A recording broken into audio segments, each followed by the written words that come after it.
Bon, un sujet intéressant. Parce que des fois, l'avenir, c'est important. Voilà, faut vivre l'instant présent. Mais l'avenir, c'est très important. C'est intéressant, c'est important, je me répète.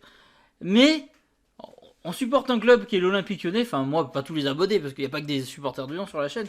Mais moi, je supporte un club, je sais que c'est un club, je l'ai toujours cru, je croirai toujours, qui a plus de potentiel que d'autres. Mais ça prend du temps. Et là, du coup, j'ai un abonné qui a des contacts, mais qui veut rester anonyme, donc je respecte son choix. Donc, ni son nom, ni quoi que ce soit sera mentionné. Je peux pas vous dire qui c'est. Ça me fait chier parce que j'aime bien citer mes sources, entre guillemets. Et voilà, redonner, voilà, s'il avait des sites, une chaîne YouTube ou quoi que ce soit. Bon, pour l'instant, c'est pas le cas, ça viendra peut-être. Mais il m'a dit non, Vince, tu ne mets pas mon nom, s'il te plaît, machin. Voilà, j'ai juste envie de te donner l'info parce que je t'apprécie, voilà, sans pour autant trop donner d'infos. Mais du coup, cet abonné, visiblement, a des bons contacts. Voilà, alors après, vous allez me dire, oui, mais Vince, comment tu peux te fier, machin. Bah écoutez, on fait un petit moment qu'on se parle. Voilà, je le connais très bien, je lui fais confiance. Et voilà, je sais qu'il a quand même voilà, il m'a prouvé par plusieurs façons qu'il a des bons contacts. Et il vient me donner des infos comme ça, il vient me donner cette info-là. Voilà, parce que ça lui fait plaisir, il veut que j'en parle sur la chaîne. Donc voilà, je dédicace à lui. Et merci, parce que c'est un sujet très intéressant. Il m'a envoyé des messages, je vous partage les messages qu'il m'a envoyés, on va lire ça ensemble. Donc, salut à toutes et à tous, c'est Vince Attack. J'oublie de me présenter. Et puis on va lire une vidéo, enfin une vidéo. Bon, on va faire une vidéo, oui. Et on va lire un sujet, écrit par mon abonné mystère, qui est très intéressant sur l'avenir de l'OL et ce que veut faire Juninho avec le club, et c'est hyper intéressant. Nous allons lire ça ensemble, c'est des images, je ne peux pas surligner, hein, désolé. Bon, il y a peut-être des méthodes, mais je ne sais pas. Bref, c'est parti, nous allons lire ce message. N'oubliez pas une chose, c'est que vous pouvez tous participer à la chaîne. Et si des fois vous avez des infos que vous voulez que je partage, envoyez-les moi. C'est pas pour ça que je vais le faire automatiquement. Mais si c'est intéressant, je vais le faire. Et si vous voulez rester anonyme, vous le dites. Ou si vous voulez que je vous fasse de la pub sur un truc, vous me le dites. Après, voilà, faut que le sujet m'intéresse aussi, bien entendu. Commençons. Et là, il n'y aura pas de lien dans la description, c'est des messages. Voilà, je peux que vous faire lire ce qu'il m'a écrit. Je peux rien vous donner de plus. Et là, sinon, ça citerait son pseudo et il faut pas. Allez, c'est parti. Voyons cela. Bon Vince, je t'avais promis il y a un moment, maintenant, que j'allais te dévoiler la stratégie du club pour les années à venir. Cependant, je devrais garder certaines infos confidentielles pour moi. Alors ça c'est bien, c'est pas des infos qui mettront les projets du club en péril, parce que si tu racontes tout maintenant, ça peut faire capoter des projets. Donc ça c'est bien, il me dit des infos qui ne risquent rien, selon ses contacts. Alors, tout d'abord, beaucoup se moquent de Jean-Michel Aulas lorsque ce dernier se donne pour objectif de redevenir au sommet européen. Mais pourtant, ceci n'est pas délirant, au vu du plan de développement de l'OL. C'est d'ailleurs l'une des raisons qui fait que de nombreux présidents de clubs français sont jaloux du président Aulas. Alors ça, j'en avais parlé plein de fois. On va dire, oui, mais t'es pro Jean-Michel Aulas, t'es pro Aulas, Vince, machin. Mais, ok, il a des défauts. Mais, une chose, le club qu'on supporte aujourd'hui, il n'existerait quasiment pas. On serait un club lambda de milieu de tableau à gagner une Coupe de France tous les 12 ans. Bon, après, là, on gagne pas grand-chose, mais on n'est pas au milieu de tableau, même si on n'a pas été en Coupe d'Europe cette saison, mais on a juste fait une demi-finale de Ligue des Champions il n'y a pas longtemps. Donc voilà, on a notre propre stade, tout ça, on a quand même des grands joueurs, malgré tout, que ça plaise ou non.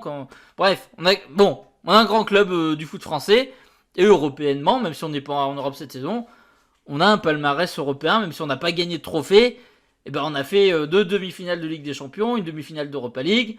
Ouais, on existe, voilà. Et malgré cette année blanche, avec des circonstances atténuantes parce qu'on n'a pas pu finir notre championnat, ben voilà, c'est un club qui a d'immenses résultats depuis qu'il y a Jean-Michel Aulas. Il a reconstruit le club de A à Z. Et l'Olympique Lyonnais est ce qu'il est grâce à Aulas. C'est tout. Que ça plaise ou non, j'assume de dire ça. Bref, continuons. Il faut savoir que Juninho ne souhaitait pas revenir au départ. Il n'était pas convaincu par le projet lyonnais. Car au départ, on lui a vendu comme un club de transition. C'est la raison pour laquelle il avait décliné à plusieurs reprises le poste de directeur sportif. Ça, c'est intéressant à savoir. Vous voyez, il fallait vraiment... S'il est venu, c'est qu'il y a de l'ambition dans le club, visiblement. Jean-Michel Aulas, quant à lui, en avait marre des tensions avec les supporters à cause du manque d'ambition de l'équipe. Il a donc décidé, avec l'aide de Gérard Rouillet, Juninho, Vincent Ponzo, du directeur marketing dont j'ai pas le droit de dire le nom, et d'expliquer, et différents contacts extérieurs, excuse-moi, de créer un plan économique et sportif unique au monde. Alors ça c'est intéressant. Est-ce que je vais réussir à passer? Voilà. L'objectif du club est dans un premier temps de créer des partenariats un peu partout dans le monde pour être les premiers à détecter des talents de demain. Voilà, c'est comme aux États-Unis pour la catégorie féminine, on a racheté un club je sais plus comment il s'appelle, mais il porte le nom du club d'avant et il a le nom OL. Au Brésil, chez les gars, on a un club du Brésil, au Brésil qui a nous, avec des jeunes et qui porte aussi le nom OL. Donc il y a leur logo et le maillot et le logo de l'OL sur leur maillot. Donc on a déjà commencé comme ça. Ouais, c'est l'Académie Pelé, quelque chose comme ça, je crois, si je dis pas de bêtises. Donc voilà, un peu partout dans le monde pour être les premiers à détecter les talents de demain. Comme je t'avais dit lors de l'arrivée de Johnny, il était choqué qu'un club aussi grand que l'OL avait si peu de recruteurs.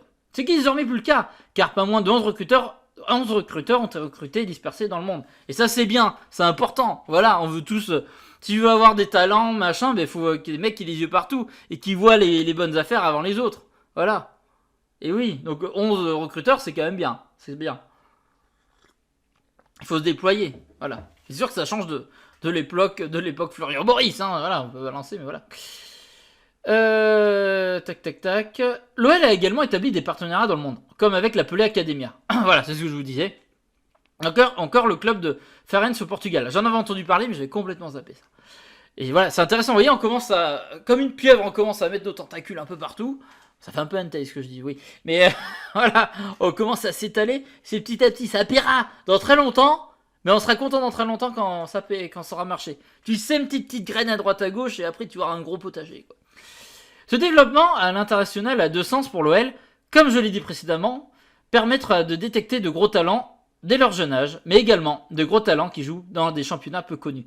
Cela permettra également de développer le club au niveau économique, car il y aura plus de ventes de maillots à l'international. Et oui, si tu arrives à t'instaurer dans des petits clubs, je dis pas que Lyon n'est pas le club le plus populaire du monde, loin de là, mais si on arrive à sortir un nom à droite à gauche, dans les petites régions, dans les petites machins, quand il y a le logo OL, qui est des maillots de l'OL qui sont vendus avec le club de base là-bas, eh ben, ça commence à rentrer dans la tête des gens, et ainsi de suite. Et le marketing, ça fait partie du football, hein. Et Jean-Michel Aulas, c'est un très bon entrepreneur. Donc voilà.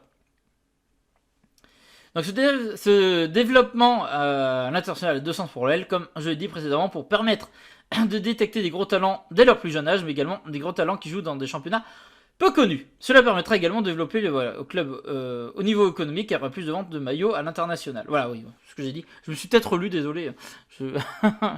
Quand j'ai pas l'habitude de surligner mes petites phrases, je suis perdu. Ensuite, l'OL souhaiterait développer une sorte de ville OL. Ça, c'est intéressant. C'est pour ça qu'on appelait OL City. Et on en a souvent entendu parler d'OL City. Si vous avez bien suivi quand tu avais le stade et tout, qui était en construction, on a souvent entendu ça, quoi. Mais maintenant, ça s'appelle l'OL Valley. Donc tu sens que tu passes de la vallée, de la city à la vallée, donc c'est encore niveau dessus. C'est pour ça qu'aux abords du stade, on commence à trouver des restaurants, des hôtels, mais également un centre de loisirs qui est en construction, une salle de spectacle qui servira également de salle de basket pour l'équipe de l'Asvel en partenariat avec Tony Parker. Alors ça on l'avait lu, hein, parce que bon, c'est des messages donc ça repart. Voilà, avec Tony Parker. Un centre de formation de tennis en collaboration avec Jo-Wilfried Tsonga.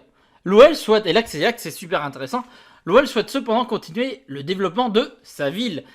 Et je peux t'annoncer en exclusivité que l'OL négocie avec Teddy Riner pour encadrer un projet autour du judo. Donc voilà, vous voyez ce qui est intéressant, c'est que l'Olympique Lyonnais prend une dimension club multisport, même entreprise tout court.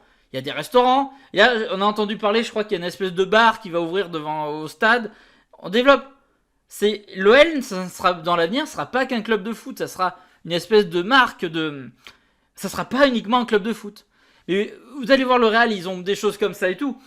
Bah, par contre, en France, on est les premiers à faire ça. Et quoique, il n'y a pas tant de clubs en Europe que ça qui font autant. Enfin, qui partent d'eux-mêmes à faire autant de choses en partant de rien, quoi. Je veux dire, après, il y a des gros clubs qui s'étendent, mais ça a toujours été des gros clubs, donc ça s'est fait naturellement, ce genre de choses. Mais en France, c'est sûr, on est les premiers à faire ça, à s'étendre. Et là, dire que l'OL, ben voilà, ils veulent faire, regardez, du tennis, ils veulent faire du judo, ils mettent en avant le football féminin. Je suis sûr qu'à un moment donné, l'Asvel, ça va fusionner avec l'OL, il y aura un truc, bref, ça va se faire. Donc il y aura le basket, sûrement un club de hand. Est-ce qu'un jour, ils se mettront à racheter le loup? Bref, tout est possible, tout est possible. Mais après... c'est super intéressant d'avoir un club qui devient multisport. Moi, je trouve ça fun, ça m'intéresse. Après, je sais qu'il y en a qui vont me dire « Oui, mais Vince, nous, c'est le terrain, on n'a pas des bons résultats, nous, on veut le terrain. » Bon, Oui, mais dans l'avenir, quand tu auras plein de trucs, tu seras étalé, tu seras un peu un empire, c'est comme ça que tu auras des moyens et que tu pourras acheter les meilleurs entraîneurs et les meilleurs joueurs. Donc, peut-être que dans 5-10 ans, on aura les résultats que là, mais dans 5-10 ans, quand on sera un très bon club, parce que ça paiera, à un moment donné, quand tu as des moyens, oui, c'est le fric qui gère tout ça. Sinon, voilà, que c'est bien ou pas, ça c'est un autre débat, mais c'est le fric qui gère tout dans le football, c'est fait comme ça. Donc oui, il faut s'étaler et les revenus seront là. Et qui dit revenus, chaque revenu sera investi dans les sports en question, mais aussi le football masculin, lui aussi progressera. Donc voilà, et tous les autres catégories, le foot féminin, les jeunes, voilà, les autres sports, bref. Moi je trouve ça méga intéressant, c'est pas la première fois que je vous en parle de ça. Mais moi je suis content de ce projet. Vous direz ce que vous en pensez dans les commentaires, bien entendu. N'hésitez pas à laisser le pouce bleu. J'arrête pas la vidéo là, mais faudrait que je le dise en début de vidéo, parce que j'ai remarqué que on m'a dit Vince, dis-le en début de vidéo, les gens ils y pensent pas sinon. Peut-être que je le ferai en début de vidéo maintenant. Je vois. On va essayer de progresser un peu. Le but en faisant ces partenariats avec d'autres sports est de faire connaître l'OL au travers d'autres disciplines, voilà ce que je disais, de faire progresser le sport français, de ramener de l'argent à la marque OL. Car oui, l'OL, pour devenir le plus grand club européen, ne devrait pas être uniquement un club de foot, mais devenir une véritable entreprise multinationale afin que l'OL soit reconnu mondialement et que ses revenus et des revenus dignes des plus grandes entreprises du monde. Voilà, c'est ce que je vous dis. Bon, est-ce qu'on sera le plus gros club du monde? Je n'irai pas jusque là, moi personnellement, mais qu'on devienne un top club en Europe, clairement, ça c'est le but. Et on a déjà le stade qui est une super infrastructure, qui est à nous, qui est payé. Et si on développe de trucs à côté autour du stade, ça fait vraiment un lieu où tout est centré, tout est centralisé au même endroit. Et l'OL Valley, ça va être un peu comme un immense Disneyland du sport, quoi. Voilà, t'auras le club t'auras le foot féminin masculin avec le groupe stadium, t'auras sûrement un petit terrain pour les jeunes, t'auras du judo, t'auras du tennis, t'auras du basket, t'auras du hand peut-être. Bref, il y aura tout, parce qu'ils veulent créer, je crois, une salle de sport en mode, basket, hand, 15 000, 18 000 places, je crois, un truc comme ça. Enfin, j'ai entendu ce projet.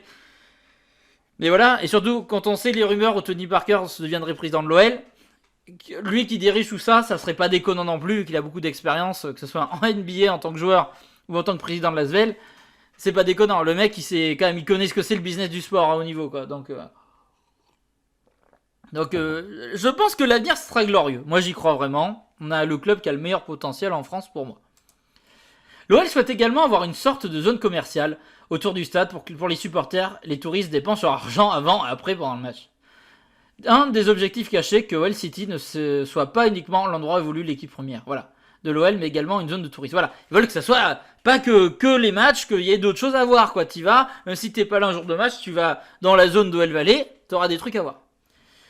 Dans le cadre mais également une zone touriste. Dans le cadre de cette zone commerciale, l'OL a trouvé des accords avec Louis Vuitton, Adidas, Nike, mais également avec quels producteurs locaux. Alors ça c'est énorme quand tu vois Louis Vuitton, un accord avec l'OL, ça c'est quand même la glace, ça c'est fou quoi. Mais également avec quels producteurs locaux. Donc il y a des grosses marques Louis Vuitton, Adidas qui seraient dans le coup, Neos, Nike, mais également des producteurs locaux. Car l'OL veut permettre à ces petits producteurs de pouvoir développer leur entreprise grâce aux nombreuses ventes qu'ils effectueront s'ils acceptent de déplacer leur commerce dans OL City. Et pour ne pas que ces petits commerçants payent des loyers exorbitants, l'équipe marketing et juridique de l'OL a mis en place un plan de financement unique au monde. Les loyers seront basés sur les revenus des entreprises. Un petit producteur de Lyon ne paiera pas le même loyer qu'une multinationale comme Louis Vuitton par exemple.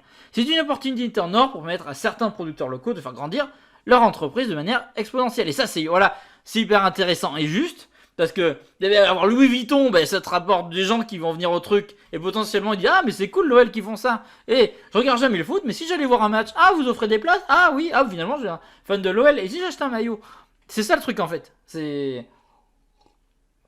Ça serait quand même fou et c'est possible. Mais ce qui est bien aussi, c'est que voilà, s'ils mettent en avant les producteurs de la région locaux, mais qu'ils ne les fassent pas raquer autant que les gros, ce qui est normal. Mais tout le monde, c'est normal, mais tout le monde le fait pas. Et là, ça serait vraiment un bon exemple. Donc c'est vraiment cool. Revenons du côté sportif de l'OL. Cette OL City, si tout se passe comme prévu, devrait rapporter d'ici 2030, ou plus tard, environ 1 milliard d'euros à l'OL. Ça serait énorme. L'OL serait donc l'équipe qui génère le plus de revenus au monde. Si c'était le cas, oui. Alors après, moi je m'enflamme pas jusqu'à ce qu'on soit le club qui ait le plus d'argent au monde, mais bon. On dit c'est un top club européen. Moi j'irai pas jusque là, mais bon, j'ai envie d'y croire quand même. Mais je pense déjà si on a un top club européen, ça serait bien. L'OL serait donc devenu l'équipe qui génère le plus de revenus au monde. Tout ça sans investisseurs étrangers. Ça, c'est un petit tacle au PSG, voilà. Je pense qu'il a dit sous ce sens-là. Mais après, c'est intéressant parce que quand tu es un investisseur, le jour où il se barre et que tu comptes que sur ça, t'as plus rien après derrière. Donc, on sait pas ce qui peut se passer. Là, au moins, il y a des sources sûres, quoi. Enfin, des ressources sûres. Faisons de l'OL l'un des plus grands clubs du monde. Cependant, l'une des volontés du club restera de s'appuyer un maximum sur le centre de formation. Donc voilà, on est toujours content là-dessus, hein, on aime toujours nos jeunes. Et des encadrés avec des meilleurs joueurs du monde. Voilà, faut pas compter que sur ça. Quand je dis le grand lion qui a gagné les 7 titres, il y avait des jeunes comme Benzema, Ben Arfa. Bon voilà, Ben Arfa il a fini moins bien. Mais je veux dire, on les faisait rentrer sur le terrain, mais on comptait pas que sur eux. Que ces dernières années, on compte limite que sur les jeunes par moment. Alors que c'est pas bon. Faut qu'ils viennent avec d'autres joueurs autour, quoi. Et les 7 titres, on les a gagnés. Il y avait des bons joueurs. Mais il y avait aussi entouré de joueurs confirmés. Il y avait plus de joueurs confirmés qui étaient même recrutés, qui n'étaient pas du cru, qui étaient là. Et qui, des fois, avaient peut-être plus de valeur de l'OL que certains jeunes aujourd'hui. Je place un petit tacle, mais voilà. Ça c'est fait. Tac. Je pense qu'on s'imagine pas assez à quel point on est en train d'évoluer. Certes, c'est très long, mais un projet de cette ambition ne se fait pas en quelques semaines. J'espère que je t'aurai éclairé sur le projet, Vince. Et ce que j'aime énormément, c'est non seulement qu'on développe notre club, mais également qu'on pense aux petits producteurs qui auraient pu être en concurrence avec les grandes entreprises du monde. Or, selon le plan défini pour les Gones, cela ne serait pas le cas, bien au contraire. Bonne vidéo, Vince. Ben merci à toi, abonné anonyme. Donc c'est clair, c'est cool de mettre en avant les gros comme les petits producteurs. Ça, dans tous les cas, ça fait une bonne pub à la marque OL, si c'est le cas. Donc visiblement, ça commencerait à payer en 2030. Mais vous voyez, c'est très intéressant. Donc moi, je fais confiance à mon abonné anonyme. Et, et j'espère que ce sera le cas. Mais il y a une partie de moi qui y croit. Alors, est-ce qu'on sera les meilleurs du monde? Ça, j'irai pas jusque-là. Et qu'on devienne un top club européen avec un projet comme ça j'y crois. Voilà. Bref, c'est que mon avis s'optimise. Je sais que dans les commentaires, il y en a à qui ça ne va pas plaire, qui vont chouiner, qui vont dire gneu, mais c'est pas vrai, oui, c'est Guita Source, gneu, machin. Bref, dans tous les cas, moi, je trouve que ce qu'il m'a envoyé, c'était hyper intéressant. Et je suis content parce que je pense que c'est possible. Et c'est pour ça aussi que j'aime l'OL, c'est un club qui construit sur le long terme, et ça, c'est intéressant. Ça me plaît bien. J'aime les jeux de gestion, donc j'aime bien ce principe-là de gérer et tout, j'aime bien. Bref, n'hésitez pas à me dire qu'est-ce que vous en pensez dans les commentaires de ce projet. C'est possible, pas possible, vrai ou pas. Vous serez content, ça arrive ou pas. Dites-moi vos avis dans les commentaires. La section description, commentaires est là pour ça. N'hésitez pas à laisser un pouce bleu, à vous abonner, à partager la vidéo. Et je vous fais des gros bisous, je vous dis à la suite pour d'autres vidéos. Et j'espère que ça vous aura plu. Et n'hésitez pas à m'envoyer si vous avez des sources des fois. Envoyez-moi, on est là pour partager comme j'ai fait là. C'est intéressant. Bref, salut à toutes et à tous, gros bisous tout le monde et surtout prenez soin de vous. Et regardez, l'avenir sera beau. Voilà. Allez, salut tout le monde.